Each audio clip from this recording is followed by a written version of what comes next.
Guys, nakita nyo ba itong evaluation form? Sino ba yan? Malamang! Yung mga proof! Bibigyan mo lang muna si ano ha? Siyempre! Walang bisa yun eh. Matik na yun, boy. Hindi. Grabe, ang dami natin dapat gawin. Hindi pa nga tayo tapos sa ibang gawain. May panibago na naman. Kaya nga, nagkasabay-sabay na. Hindi ko na nga alam unahin ko eh. Ayos. Puro kayo reklamo. Di naman kayo gumagawa. Tingnan niyo ako. Oo naman, tayo piling nagawa si ate ko. Tabi nga dyan, tabi nga. Ting, tama na pagpapanggap. Diyos ko po, nagkakasakit na nga tayong dalawa. Nagsiga na nga mga deadlines natin. Diyos ko, sumama pa yung mga minors. Guys. Satro! Ang dami gawin sa Pilipino. May magazine, may pamphlets.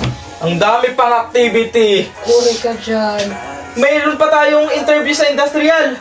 Tapos, ang matindi pa sa lahat, finals na natin sa Pili. Ang dami naman. Oo nga. Mga minor talaga. Minor moments. Hoy, minor ka din, te. Diyos ko naman. Bilangera ka, be. Hoy, isa pa. Yung life and work sa Rizal. Diyos ko, ba't ba natin pinag-aaralan yun? Ang tagal-tagal na nga wala ng Rizal. Diyos ko, pagpahingayin na natin yung tao. Sa tunay, magagayad ba natin yung buhay niya sa pagka-odin? Uy, lumulto na tayo ni Rizal. Siguro wala na ng power. Power?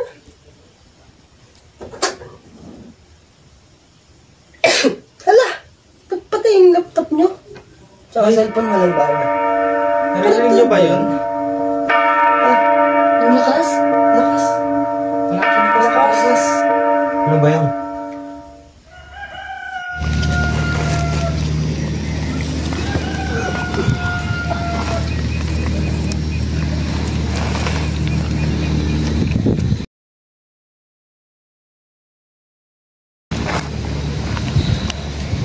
Nasaan tayo?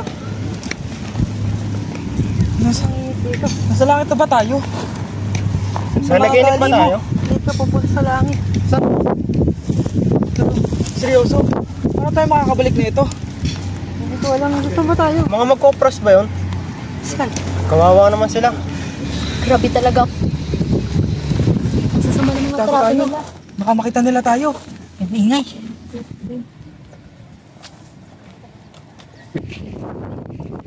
Oh, mga Joe! Ano na ako dyan? Oh, ayaw! Ano ka dyan? Ayaw! Ayaw! Ang kukupad nyo! Magtrabaho kayo! Grabe naman kayo. Wala lang Ikaw! sa amin. Yan na nga lang ang gagawin mo, hindi mo pa magawa!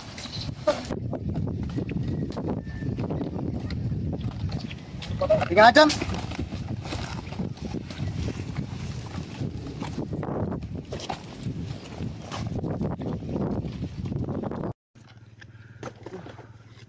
Kuya, okay lang po ba kayo?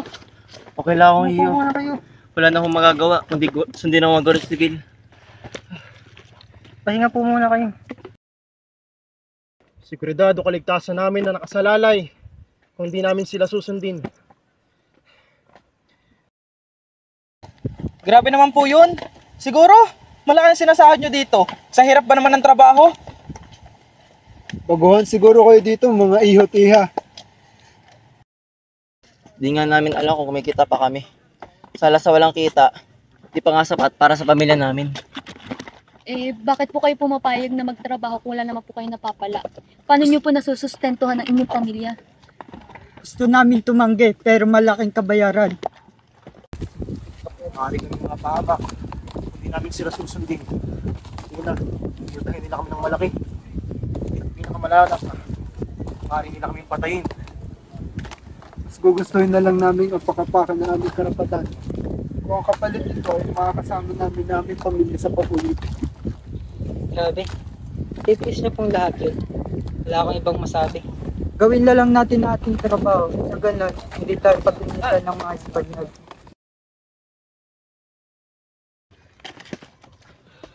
Tigilan natin itong pagpapanggap na to. Sa bahay nga, hindi ako inuutusan. Tapos dito, pagtatrabahuin ako ng walang bayad.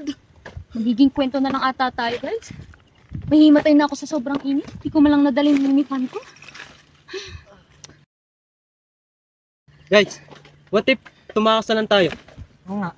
Ba't di na lang po kayo sumama sa amin? Nahihibang na ba kayo? Hindi niyo ba alam sa mga pinaplanan ninyo?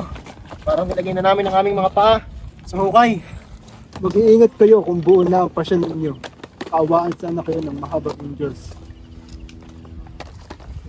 Maraming salamat. Ano guys, G? G! Dahan-dahan lang tayo, guys. Pakita nila tayo.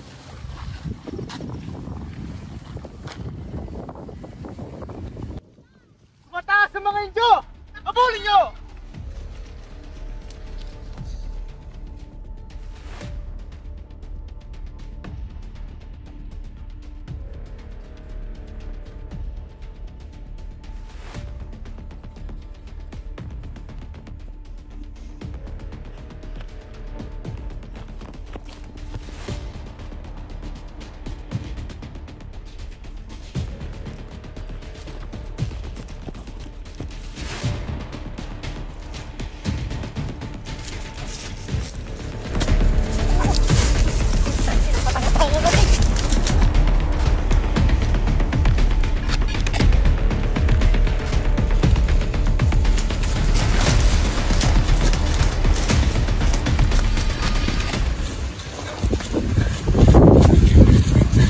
Tayo! Wala kayo dyan! Hoy, wait lang! Ang dalawa, habulin niyo yun! Tayo tagtag dito!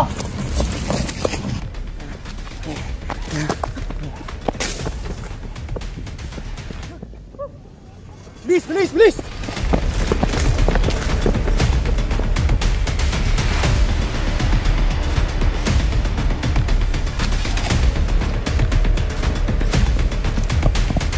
Sige titigan! Sige titigan! Ayos ka na? Kaya mo ba? Kaya mo po! Upo! Tataas mo kayo ha!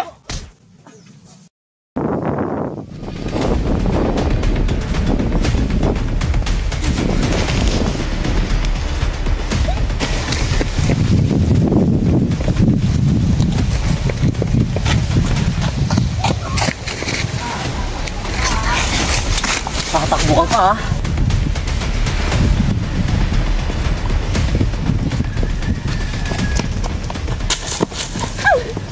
Tatakbo ka pa ha?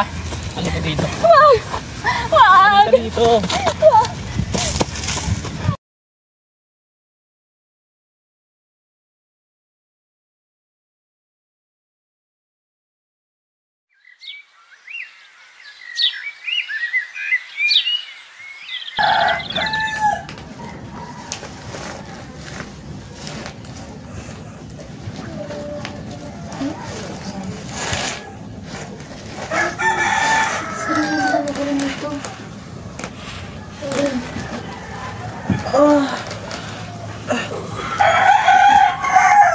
Nakabalik na ba tayo?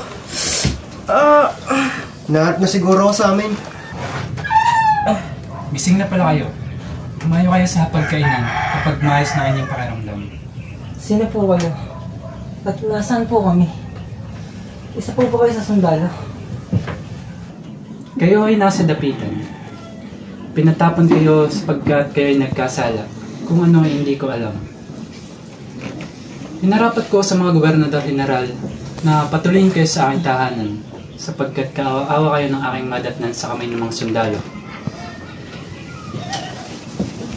Ako si Pepe. Pepe? Asin Jose Rizal? Tila ako'y tanyag at alam niyo ang aking ngalan. Saan kayo nagmula?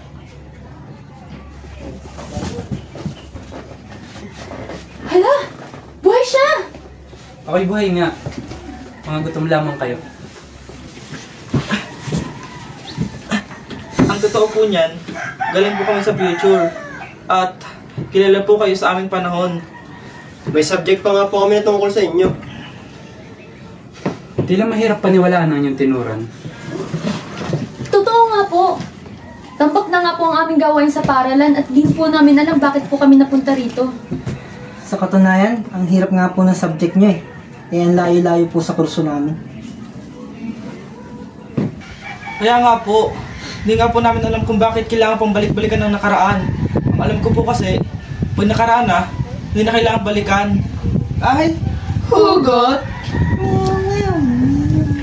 Hindi ko lubos mabatid kung paano ko kayo paniniwalaan mga bata. Ngunit, kung bakit mahalagang pinapahalagaan natin ang nakaraan, ay may ibabahagi ako sa inyo. Sumama kayo sa akin.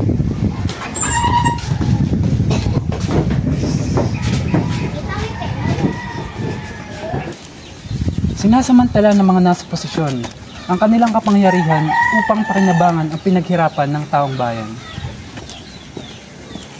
Aminaan nyo! Ako na! Ako na! Miyangal kayo?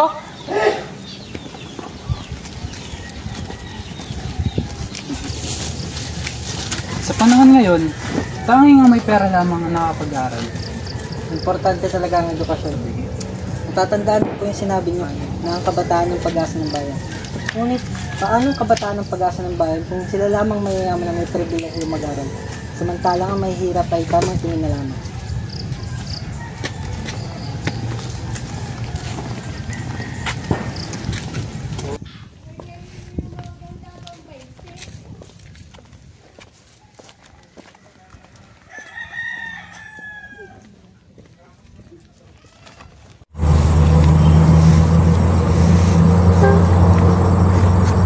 Bata? Bakit sila nagtatrabaho? Di ba dapat nag-aaral sila? Sa panahong ito, nahirapan na nagtutulak sa mga magulang upang pagtrabahuin ang kanilang anak sa hirap ng buhay. Sa panahon namin, kahit pinag-aaral ng mga bata, ay nagbubuhay sa buhay para sa pagsipat-sipat para sa pagsiparya. Kaya mahalaga talaga ang edukasyon. Paulit-ulit lang ang cycle ng kahirapan sa magpapatuloy ito.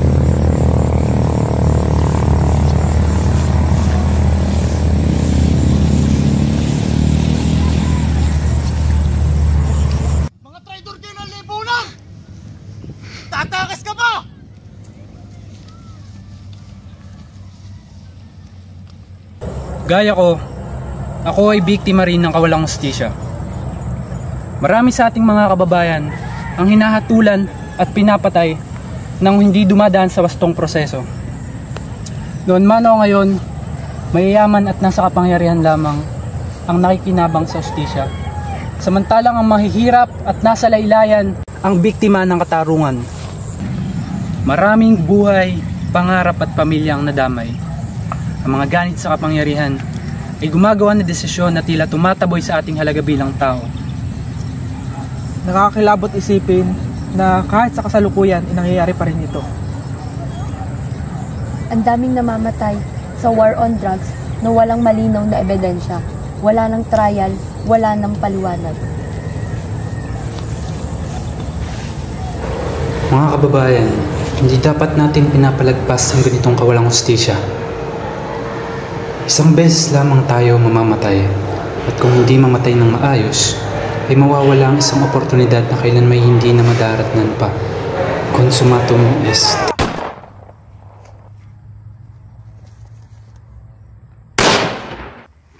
Rizal!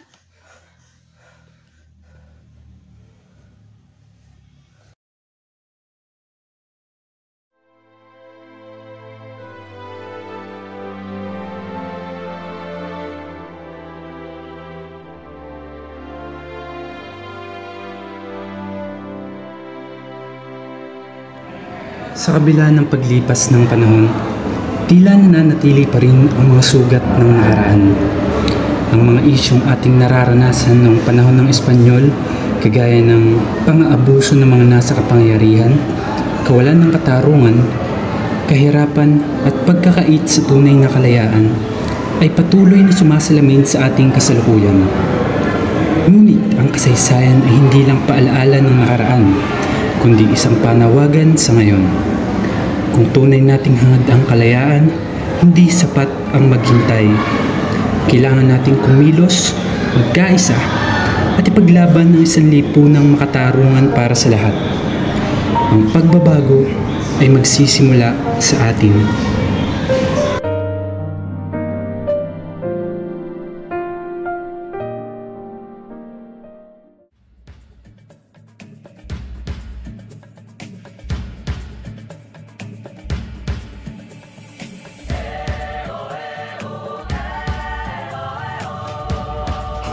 Ako si Pepe. Pepe?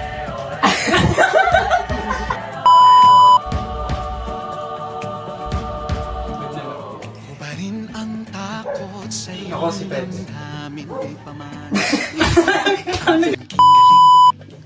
Tumayong buong tapang harapin ang buhay akapin ang takutan.